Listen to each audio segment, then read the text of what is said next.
Quand j'ai commencé chez Lush, alors déjà, je pensais pas avoir le poste. En soi, c'était déjà un grand moment pour moi. Je m'attendais pas non plus à une interview de groupe.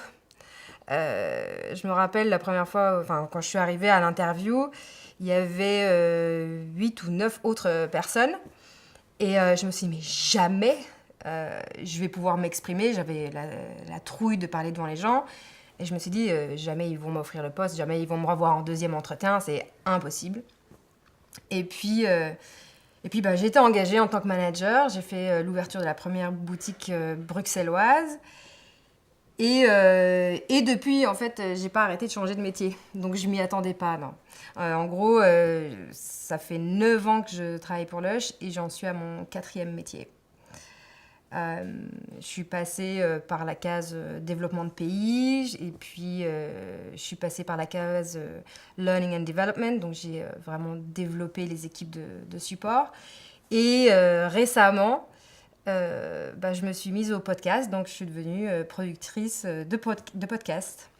Euh, et voilà, donc pour moi c'était totalement inattendu parce que j'ai pas fait d'études, je pensais pas un jour pouvoir accéder à des métiers comme celui-ci où ça demande quand même pas mal de compétences. Et je pense que c'est ce qui m'a plu le plus chez Lush, c'est le fait qu'il donne, enfin ce qui me plaît le plus chez Lush, c'est le fait qu'il me donne des opportunités auxquelles potentiellement j'aurais pas eu accès ailleurs. J'ai beaucoup pleuré chez Lush. Alors pas de tristesse, mais parce que je me suis souvent retrouvée face à moi-même et face au fait que j'étais pas flexible ou j'avais une mauvaise communication ou en gros tous mes défauts sont au fur et à mesure ressortis. Enfin, défauts ou points à améliorer, tout dépend de la position. Alors pour moi, c'était vraiment hyper important quand je vois qu'il y a quelque chose qui doit changer en moi, de le faire évoluer. Et c'est vrai que je passe par une phase de pleurs.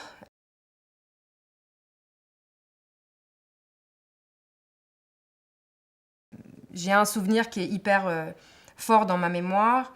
Euh, c'est quand j'ai commencé mon job de Learning and Development et que j'étais face au UK, enfin aux personnes d'Angleterre, qui étaient hyper professionnelles, hyper dans le développement personnel déjà. Et moi, je commençais le métier et on travaillait sur la collaboration. Et on s'est retrouvés tous ensemble à collaborer pendant une semaine sur le sujet de la collaboration. Et je me souviens que ça me demandait tellement d'efforts de sortir de ma zone de confort qu'à un moment, j'ai craqué. Je me suis mise à pleurer, j'étais incapable de me lever, de parler. C'était hyper intense.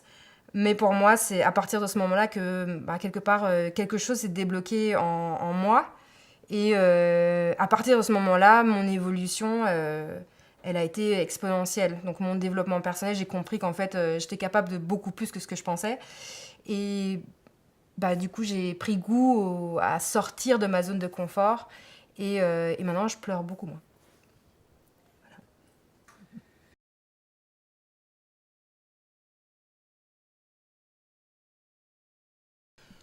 Alors la première, je pense que c'était ma plus grande peur, donc parler en public. J'en ai fait mon métier, vu que je suis devenue formatrice et facilitatrice. Donc je pense que là, j'ai vraiment bien évolué et je pense que c'est quelque chose que je veux continuer à développer. Euh, Ma deuxième, alors je pense que c'est le cas pour beaucoup de monde, mais c'est ma résilience, ma capacité à me relever quand je me prends une claque. Et évidemment, quand on sort de sa zone de confort, on doit être prêt à se prendre des claques et à rater et à se relever. Et je pense que plus on le fait, plus ça devient facile et plus on le prend comme un jeu. Du coup, on a envie de recommencer à tomber et apprendre encore. Et en troisième compétence, alors je sais pas si je peux vraiment dire que c'est une compétence, mais en tout cas, la curiosité, c'est quelque chose que j'ai développé chez Lush. le fait de s'intéresser à tout et de vouloir apprendre encore et encore, de jamais s'arrêter. Oui, c'est quelque chose que j'ai réussi à développer et auquel j'ai pris goût.